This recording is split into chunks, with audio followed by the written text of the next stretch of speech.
Well, hello, Downtown Oakland Senior Center. Welcome to our YouTube channel. And this afternoon, it's my great pleasure to introduce a new segment called Cooking with Shirley. Shirley McDonald is a member of the Downtown Oakland Senior Center. You may have seen her there volunteering. She also happens to be a good personal friend of mine. Shirley's absolutely one of the best hostesses I've ever met. Whether she's preparing an intimate dinner for 3 or 4 of us, or hosting a large party for 40 or 50, her work is just outstanding. Now, not only is she a great hostess, but she's one of the best cooks that I know. So in our segments, Cooking with Shirley, Shirley's going to be sharing her years of experience in food preparation, cooking, and making cooking just a little less frightening for some of us and more interesting for most of us. So I'd like you to meet my good friend, Shirley McDonald. Ever since I was born, I think, I have loved to eat. Then as I got older, I began to love to cook. I think a lot of that came about as a result of me spending time with my great-grandmother, who was a wonderful cook. And she and I used to spend hours in the kitchen cooking. She would give me a little piece of dough and a rolling pin, or she would let me help her chop the vegetables or whatever. And it was a lot of good time together. And I learned a lot from her. Things that I realized were very important as I went on to college, and I majored in home economics education at San Francisco State. After I graduated from San Francisco State, I worked at Oakland Technical High School as the home economics instructor. Then I became the commercial foods instructor in a program that was called FEAST, which was Food, Education, and Service Technology, which was a course that we taught young people who were interested in going into the hospitality field. After that, I went to the administration office and I became the director of home economics throughout the district. But I've always loved to cook, loved to eat, and loved to entertain. I especially like to try new foods out, different varieties of foods from different parts of the world, different spices. And I think that I'm a fairly adventuresome eater. Now, Shirley, I have to admit, I use the term spices and herbs interchangeably. Okay. What is the difference? Well, herbs are food that you eat the leaves, the stems, the flowers of. Spices are you're eating the root, the bark, the seed, and they're usually ground, or they usually are dried.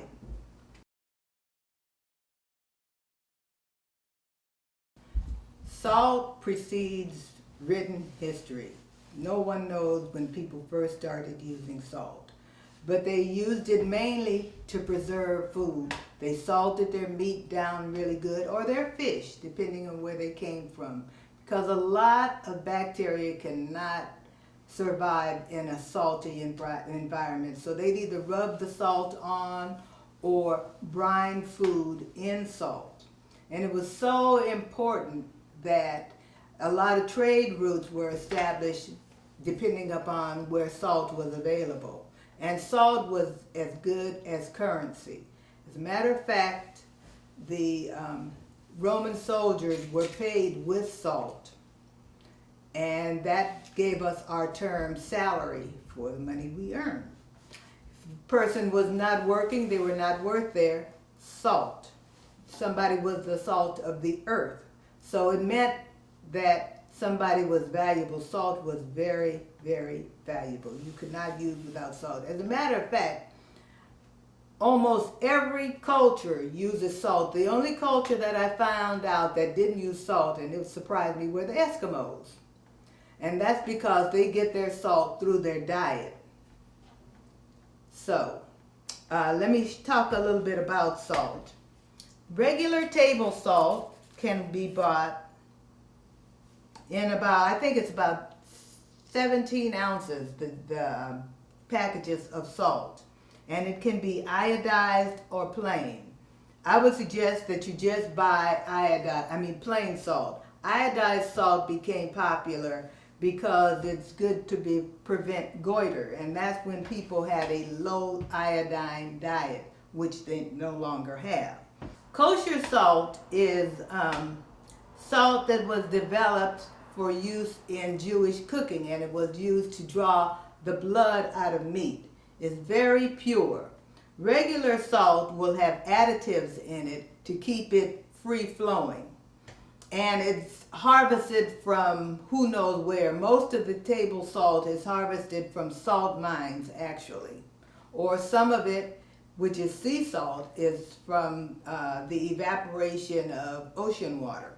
But because it is ocean water, a lot of it has trace minerals and other things, impurities in it. Kosher salt is very pure. And it's my choice of salt. It's very pure. The flakes just kind of dissolve in your hand or broken up in your hand. So it's much better to use, in my opinion. It's excellent for brining meat. You can use it for almost anything. You cannot use it interchangeably. You can, but you have to adjust the amount. Because it is pure, you would need to use a lesser amount of the kosher salt. So if we're following a recipe for, say, beef stew, and you used the amount of kosher salt that the recipe calls for in plain salt, it might be too too salty. So, but this is very good, and salt is inexpensive. This is kosher salt, and this is one of the main brands. There's this brand, and there's Morton brand. And salt is really good for brining meat because it keeps the meat tender and juicy. Always use it with meat, okay? This is coarse salt. It's just a coarser grind of the table salt. You might use it if you were going to, a lot of times people will bake fish or other kinds of protein in salt, where they coat it with salt all over and bake it. And then when they get ready to serve it, they kind of bust the rice crust around it. You could use it for that if you wanted to. Not necessarily, it's not something that you necessarily have to have in your kitchen. The next one is your rock salt to make ice cream with. This is the biggest crystal. And what this does is the same thing as putting salt on ice. What it does is it keeps the melting temperature so that when you have your ice cream in your ice cream maker, when you put salt in with the crushed ice, it makes it melt so that the ice is all around, the melted ice is all around the ice cream, so that it really makes it freeze quicker. So you could use regular salt if you wanted to for that, but then the advantage of this is the large crystals. They take them longer to melt so that they stay, your ice cream, the ice will stay cold longer. Then we have Epsom salt, which people used to use as a laxative. I don't think it's recommended for that, but Epsom salt is really good to use for relaxing in the tub, aches, pains. I've even heard, but I don't know about this, that it is good for reducing high blood pressure to take an Epsom salt bath. It's used in beauty products, grooming products, not to eat. Okay. Then let's go on to the fleur de sel, which is it's the rice flour, Flower, which is a salt that's made in Europe, and it's a prized salt. It's supposed to be very good for cooking. All these salts are really pretty much the same. Don't spend a lot of money on different salts, okay? When we have your pink Himalayan salt, this is fine and this is coarse. And it's pink because it has rust in it, oxidation in it. So it may have some trace minerals in it, but you're not using enough salt for it to really make a difference. You know, it's pretty on the table and it's nice, but not necessary. But if you want to try it, do so. It doesn't have a real distinct taste to me. The thing that is important to remember about salt is that it's a good flavor enhancer. If you make your pastas, when you boil your pastas, you always want to put some salt in the water. Plenty of salt. It should be as salty as seawater. But Americans use way too much salt, and it causes health problems, high blood pressure, kidney problems, retention of water. Salt. Use salt sparingly. A lot of people, all you taste is the salt or other spices that they use. It's used to enhance the flavor of food, not to take over the flavor of food. So use it sparingly. And you know, the thing about fast foods is that fast foods has so much sodium in it. Everything, all your canned foods have sodium in it. All of your sausages, and when I say sausages, I'm talking about everything from hot dogs to Italian salami to cured meats, charcuterie, lunch meats. All that is full of sodium. And any canned product that you have has more sodium in it probably than you would have it if you made it at home. So if you buy canned ravioli or spaghetti or sauces and things, they're very heavy on salt. That's the not so obvious salt that we eat. But we also eat a lot of snacks and things that have salt that after you eat them, you almost have to dust off your fingers. That's not good salt either. You don't need that. Try to buy unsalted peanuts. They taste good. Unsalted nuts. You know, don't buy all the Doritos and things like that that have so much salt in them. And don't start giving them to babies young, because they develop a taste for salt just like they develop a sweet tooth. So I just wanted to say, be very careful about the amount of salt that you eat. And that means limiting eating out and processed foods. Bacon. All those things have ham. All those things have so much salt in them that we really don't need. And again, no. Don't keep the Epsom salt in the kitchen even. Keep it in the bathroom or someplace where you don't even think about using it. Should not be used for food. But it's a wonderful thing if you make bath salts or cleaning scrubs and things like that. Very good for that. Let me talk a little bit about pepper. Salt's partner, okay? We're talking specifically about black pepper now. You can buy the whole black peppercorns. They're called peppercorns, and you can see they're just little balls of pepper. But you have to grind them in a grinder, which if you turn this, it grinds out and comes out in the bottom.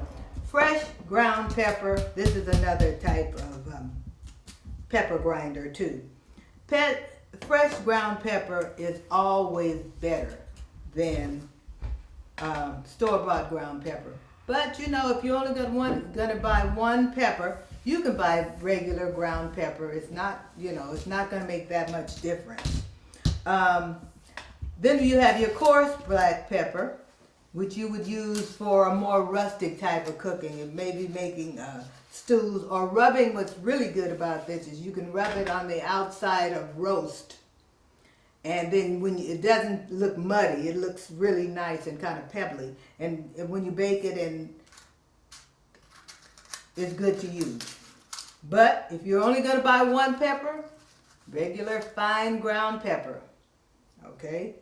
Now, white pepper is actually black pepper that has matured, and it's a little bit older, and it uses a different process. I would use white pepper if I were making something light colored, like if I was making mashed potatoes and I wanted pepper in it. It also is not quite as strong as black pepper.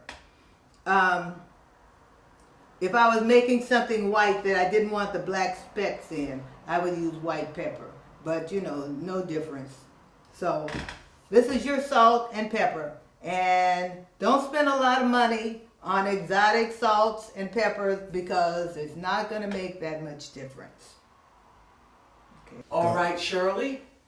So we know we have to have salt, we have to have pepper. Okay. But what other spices do I need in my kitchen? Again, it depends on the type of cooking that you're going to do. But let me introduce you to a few basic spices and herbs, okay? Again, whatever type of cooking that you do dictates what kind of spices that you need. I have 24 spices here. You definitely don't need all of them. In my opinion, the basics would be like a cinnamon. And cinnamon is the bark of a tree. Here's the cinnamon stick. The cinnamon sticks are good. They're festive looking. They smell real good. People use them around the holidays in like mulled wine or spiced tea or cider. And it just makes the house smell good. Cinnamon is used mainly in baking things. Goes very good with fruits. It also goes good with some meats. Especially I like cinnamon with lamb. So cinnamon is very important to have in my opinion. Nutmeg. This is nutmeg. Looks like a nut. Okay, and it's hollow. It's solid inside. Usually you buy it grated, but someone went to Granada and bought me some whole. So all you have to do is just kind of grate it like this. And given a chance, it's always better to use whole spices and keep them and grate them just as you get ready to use them because they stay fresh longer. Speaking of staying fresh, let me just say something about spices in general. Spices do not age real good. So do not go to Costco and buy the 5-pound box of some spice that's going to last forever, and by the time you get ready to use it, the taste has gone off. Only buy what you can use in a reasonable length of time.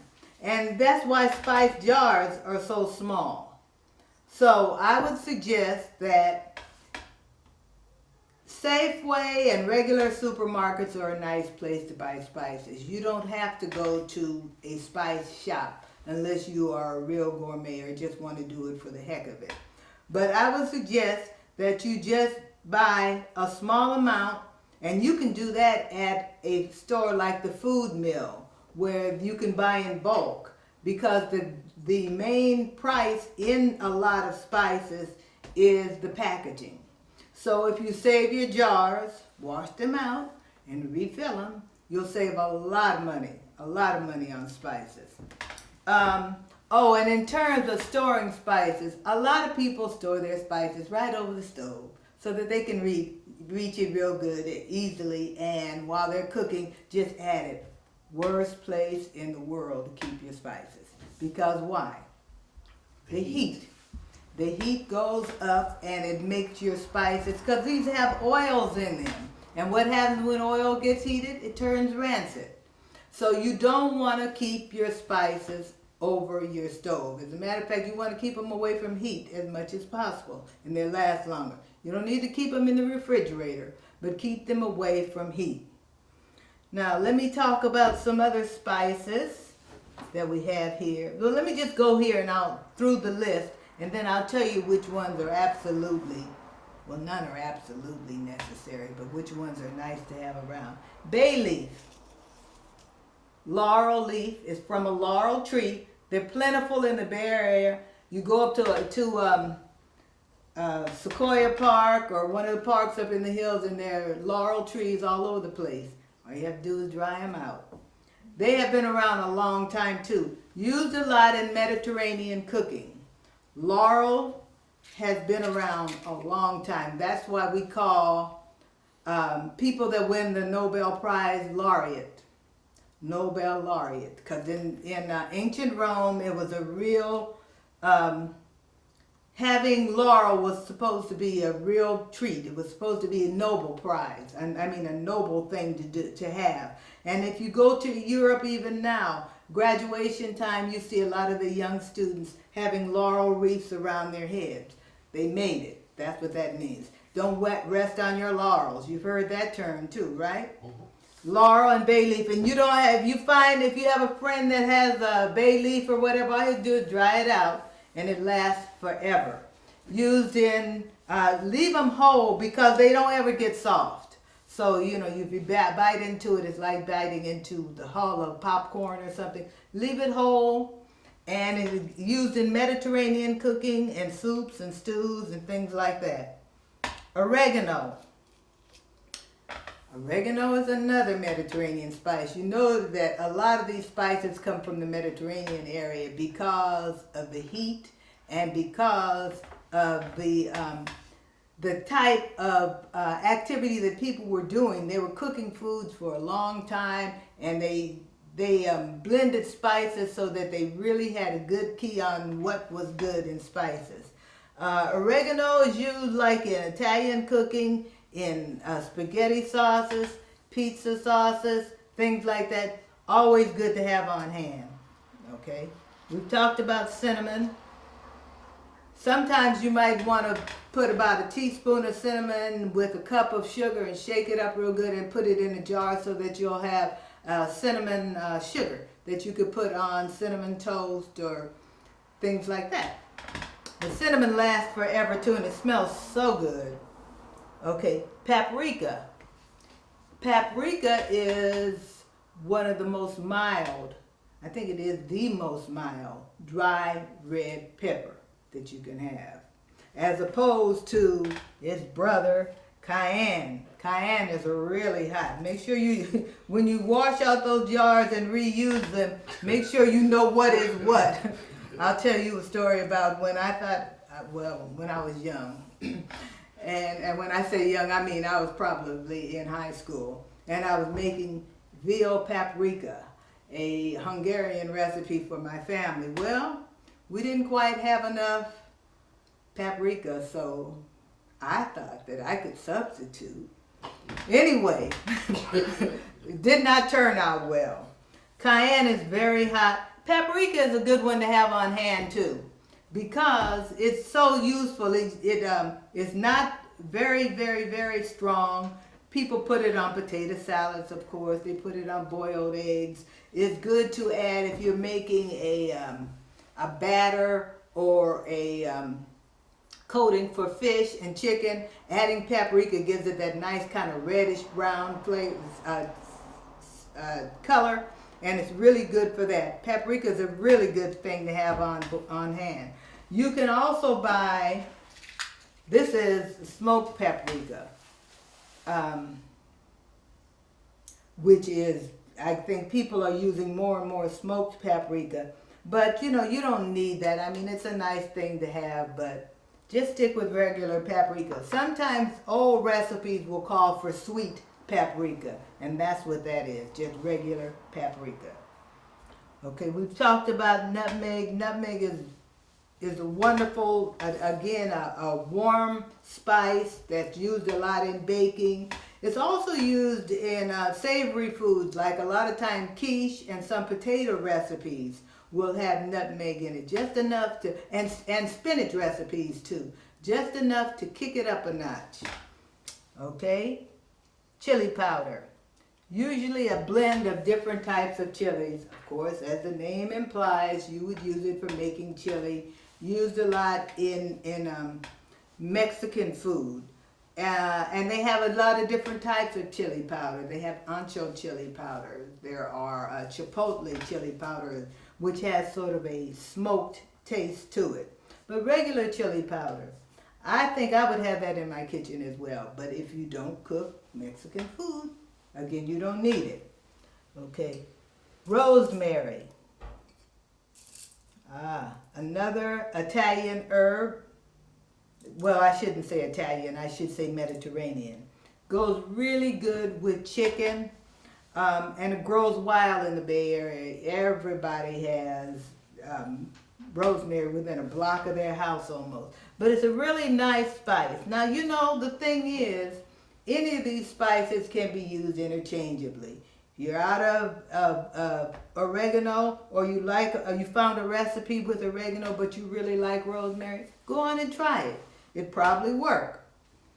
Okay, I put this in here because it's not technically a herb or a spice, but garlic is used a lot in cooking. Garlic granules, garlic powder, onion granules, onion powder. Given the choice of the two, by the granules instead of the powder, because the powder clumps up real easily and the granules don't. So if you don't feel like, of course, the fresh garlic is always better, but sometimes you just don't feel like doing it, or you just need a small amount. Okay, curry powder. Curry powder is a mixture of curry leaves, garlic, pepper, and turmeric. And it's used a lot in Indian cooking. Warm spices. It's used a lot with lamb, with chicken. It's a very, very nice flavor. However, to get the most out of it, you really should kind of brown or heat it in a skillet before you add it to other things, kind of toast it. And the same holds true too for some other spices that I'll talk to you about. Okay. Oh, curry also has a little ginger in it. Ginger. Ginger is a wonderful spice used in savory as well as sweet things like gingerbread, ginger cookies, ginger ale. Ginger is really good for the digestion too. It's really good for the digestive system. It's used a lot in Asian cooking too. And ginger is a root that you buy and at the produce market. This is a ginger root that I have peeled, and I'm storing it in sherry, and it'll last for over a year in sherry, because a lot of times all you need is, they'll say, 1-2 inch slice of ginger. All you need is a little bit. So peel it, put the rest in in sherry wine, and it'll last forever in the refrigerator. And it is a root, a gnarly root.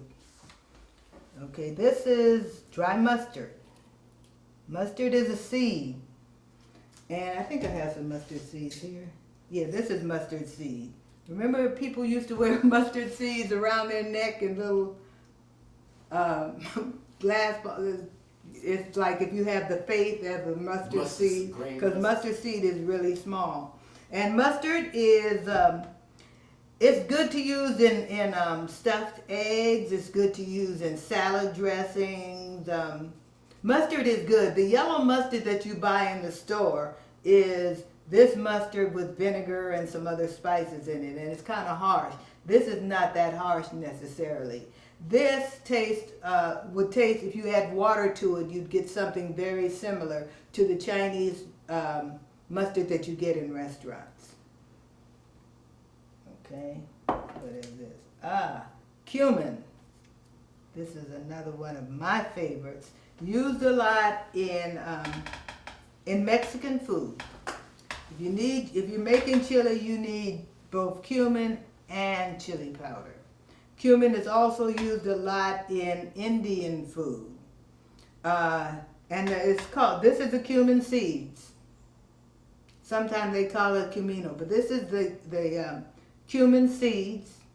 It's a warm spice. Again, this benefits from being toasted in a dry skillet before you use it. Okay, thyme. Thyme is used in a lot of European cooking. It's mild, but it's kind I want to say necessary. It adds a nice kick to things. Thyme is really good to use. Again, you can use them interchangeably. Okay, now this is turmeric. And this is what curry powder is mainly made of. It adds a wonderful color to things. It doesn't have a whole lot of flavor, but it adds a wonderful color to things. If you're making, say, rice, and you want it to be a little different, add a little bit of turmeric to the water, and it gives it a nice yellowish flavor. Almost looks like it has a lot of nice butter or something in it. And sometimes you could use it in your pie crust. If you're making a savory pie or turnovers or empanadas or something, you put some turmeric in it, it makes the crust nice and golden. Cloves, I have two types of cloves here. I have the ground cloves, used again in baking mainly. And then you remember these little cloves that everybody's mama used to put in ham. This is cloves are ground. This is ground cloves. This is regular cloves. This is the bud of the flower. I don't know. They're not necessary. If you make a ham once a year, that's fine. Not necessary. Cayenne pepper and paprika, the red peppers, are not at all related to black pepper at all. Not at all. And they turn red as they ripen. It turns nice and red. And generally speaking, the smaller the pepper, the hotter it is. Like the little Thai peppers are really, really hot. Okay, this is allspice. And allspice is also used in cooking a lot, in baking a lot. And it's a little seed to it, almost looks like a large peppercorn. The reason you would use a seed, the whole thing, instead of the powder, is because if you're making something where you want the flavor, but you don't want the muddy look, you could put, you could make a mixture of a cinnamon stick, a nutmeg, allspice, cloves, tie it in a cloth, a cheesecloth, or in a tea ball, and use it to flavor your whatever you're making, and then take it out before you serve it. Okay. We've talked about cinnamon sticks. They're fun, they're nice, they're a wonderful smell. If you're having people come over and you want the house to smell nice and festive, you can just put one of these in some water and let it boil. If you want to get real fancy, put an orange peel in there too, and it'll smell real good. Or some other spices. Okay, mace. Mace is related to nutmeg. You can hardly tell them apart in terms. Actually, I was going to look this up. I think it is the outside of the nutmeg. I'm not sure, but you can use them interchangeably. So this is mace. Oh, I didn't make a sign for this, but this is coriander. Coriander is the root of the cilantro plant. Cilantro, which is used in Mexican and Chinese or Asian cooking. The root is coriander. So, and it's used in baking and cooking. Here you have your celery seed. Again, is the seed of celery. So, if you add some to salad dressings and things like that, you get a nice little hint of celery. Again, these things, if you have them, good, but you don't have to run out and buy them to be a good cook. This is anise seed. Anise is like a licorice flavor. It's kind of like fennel. It's used in anisette. It's used in raki, a Turkish liquor, and absinthe. So it's really a licorice, or use it in, about the only thing I use it in actually is if I make biscotti. So again, it's not necessary. Save the best for last. Saffron, the most expensive spice in the world. When you go to the store and buy something, you're going to get about this much in the envelope too. It's really expensive because it's the stigma of a crocus plant. And each crocus plant has about 3 of them. And it takes about 5,000 plants to make an ounce of saffron. So it's really expensive. Used a lot in Mediterranean cooking again. If you're making paella, you don't have to have it. I tell you, a lot of people use the turmeric to give it that color. Because what happens is this puts out a really bright color. I really think it's what's used to, the Hare Krishnas, when they have their goals and stuff. I think a lot of that is used to dye their robes that they wear. But it's very expensive. And when you buy it, you just get a little bit. And not necessary, but nice to have if you do it. But I would, if I only make paella once in a while, or if you're going to try it for the first time, I'd use a little bit of turmeric in it and get that color, and wait until I got something else that I wanted to do. So, those are basic spices. Okay. One of the best things about being retired is to be able to travel when you want, where you want, pretty much. And one of my things that I like to do when I travel is I love to go to the supermarket or to a mercado or a marketplace and just look around. You'll find so many interesting things. Some you may not be able to read what they are, but so many times there are people around that can help you. I always like to bring back something, especially spices, like I bought my saffron back from Turkey. I bought the salt back from France.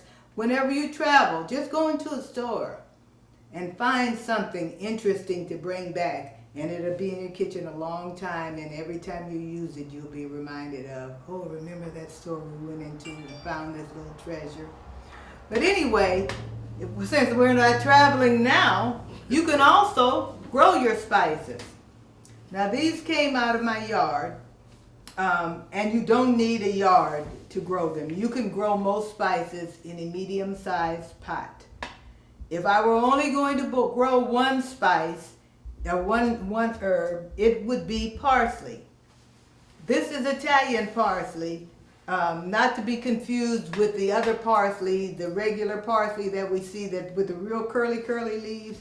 This is Italian parsley. Tastes about the same. We always use parsley as a garnish, to add a little touch of green to like deviled eggs or something like that, or to put on the plate. And a lot of times I used to hear that it was the healthiest thing on the plate because it's full of chlorophyll. So very easy to grow. It's an annual, so you need to plant it every year. But it's nice to have on hand because, a lot of times you see recipes that say a teaspoon of parsley. Well, if you go to Berkeley Bowl or to the store, you're going to have to buy a bunch of parsley. What do you do with that? And so it's just so nice to be able to go out to the yard and gather up whatever you need too. So this is parsley. This is oregano. All these things grow. I am not a gardener. All these things just grow. You can hardly kill them. This is oregano. Again, you can use, and this is fresh oregano. Speaking of that, if you're going to use fresh herbs, you would use 1/2 the amount of a dry herb, because again, when you dry things out, the flavor becomes more concentrated. These are all really pretty to me. Again, they could be used as garnish, or when you make your spaghetti sauce or whatever, just kind of bruise the leaves, tear them and bruise them so that the oils are released, and nice addition to your pot. Okay, this is rosemary. This is the curly type, not the curly type, but not the straight up and down type. And rosemary is good to use. What is good to use is, this is young right now, but if it was a little older, you can actually use rosemary as a skewer to put meat on or vegetables on. It gets that hard that you can do it. And rosemary, you do not have to plant it every year. It just comes back over and over and over. You can hardly get rid of it. Not as bad as mint, but Smells so good too. So, and these are nice little, you know, sometimes instead of using flowers on your table, use some herbs. Why not? Or if you want to give somebody a nice bouquet or something, if you're going to do a hostess gift for somebody, give them a mixture of parsley, sage, rosemary, and thyme. Anyway, this is thyme. It grows perennially too, so you don't have to plant it every year, and it just keeps growing and growing and growing. And again, these are nice little garnishes for your food. Don't always go back to parsley. Use something different, you know, once in a while. Put a couple of things on it. Okay, so this is your thyme, and this is your sage. The most used spice in making poultry dressing. This is your sage. Sage is used a lot for other things too. As a matter of fact, one of the crazes now in restaurants, well it was before the pandemic, was they fried sage leaves and put it on things. Very tasty. So this is your sage. One last thing I want to say is, not a herb or a spice, but lemon. Lemon adds so much to food. You can just use it, you can use the lemon zest or the lemon slices. It's a fresh thing. Use it instead of vinegar to make your salad dressings. It brightens up things. When you finish squeezing the lemon, put it down your garbage disposal. It freshens that. Lemon is just really good. It's not a herb or a spice, but it's an excellent way to convey herbs and spices. Now lastly, I just want to talk a little bit about spice blends.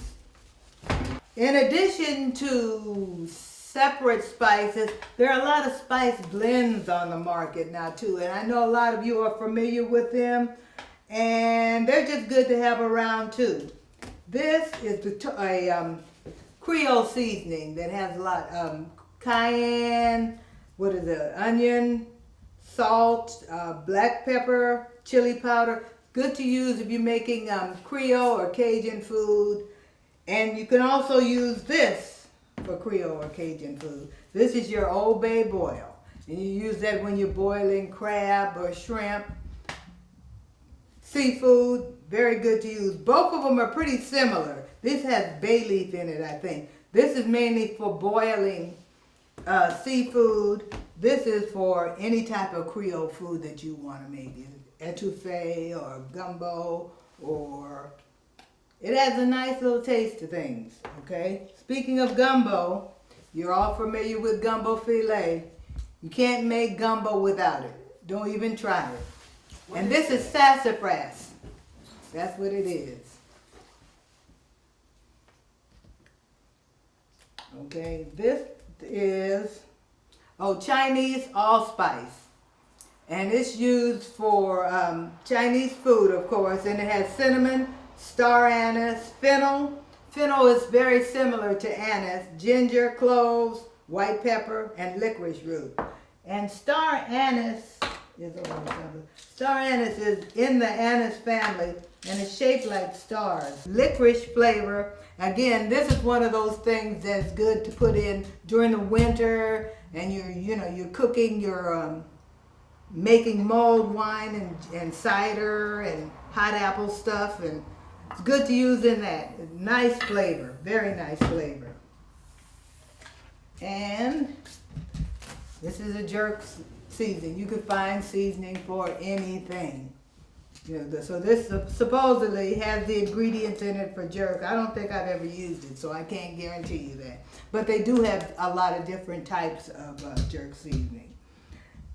Again, this is, I told you I like to go to stores when I visit. I picked this up in Italy last year. And it, like I said, when you buy things in the neighborhood stores, don't go to the tourist rip-off places, neighborhood stores. I think this was like 99 cents, and it's a mixture of rosemary, which is native to Italy, and salt. And I'd like to introduce you to my latest find. This is a good friend of mine, Jean, turned me on to this at Trader Joe's. And it's everything but the bagel. And it is so good. I like to put it on salads as like a topping for salads because it has in it sesame seeds, sea salt, minced garlic, onion, black sesame seeds, and poppy seeds. So it's really good to make. You can make vegetables really festive by just putting butter or olive oil on it, sprinkling a little bit of this over it. Really nice. I love it. So this is Trader Joe's, but it's called Everything But the Bagel, and I like it. Okay, Jennifer, do you have any questions? Yeah. Shirley, I've got a cupboard full of old jars and bottles of spices that I bought years ago. Well, back then I was under the impression that because they were in jars or in metal containers, that they would last forever. Okay. What do you think? Nothing lasts forever. If they're really old, anything that you have had over, I would say 3 years old, chuck it. Again, save the container, rinse it out, go to a place where you can buy food and spices in bulk, and just get a little bit in and put it in, and it'll last, But don't go and buy, the Costco size bottle of paprika. If you live by yourself, you'll never use it up before it gets old. And getting old sometimes means getting an off taste. And sometimes it just means it's not as potent. It's just not as potent, so you need to use more. So clear that out. Start anew. Great. Now, Shirley, what about price? My sister spends a lot of money on her spices, and I'm more of a what can I get for $3 or less person. When it comes to spices, are we really getting what we pay for? To a point. I would not buy spices at the dollar store. Yeah, and I shop at the dollar store, but I would not buy spices at the dollar store. Because what you're getting is, you're getting the dredges that almost fall off, the good stuff. And you're getting stuff that's imported from places where the standards are not as high. So I would not buy it at the dollar store. But I also would not go to the high-end gourmet stores and get something necessarily. I mean, if I was doing it for a gift, I might do it but for me, I don't think I would do it. I don't think there's that much difference in regular, what you would get at the regular supermarket and what you would pay so much more for at a gourmet store. Now, Shirley, back to storing things. Are there any spices or herbs that I need to keep in the refrigerator? No. So everything can be... If you have fresh, like my herbs from the garden, if you have them fresh, you could put them just like in the jars that I have them in or the vases that I have and put them in the refrigerator. If it's going to be more than a couple of days, you could put like a plastic bag over them, make sure it's not touching the leaves, and put it in the refrigerator and it'll last a little longer. A lot of people also will freeze spices. They'll put them in little ice cube trays and fill it up with water. But I don't know how you're going to use it, how I would be using it next, so I'm not sure I would want to do that. Plus, I don't have room in my freezer. Well, Shirley, I want to thank you. It's been very informative. I've learned a lot about spices and herbs, and I look forward to talking with you and being back in your kitchen. Well, thank you so much, Jen. Anytime.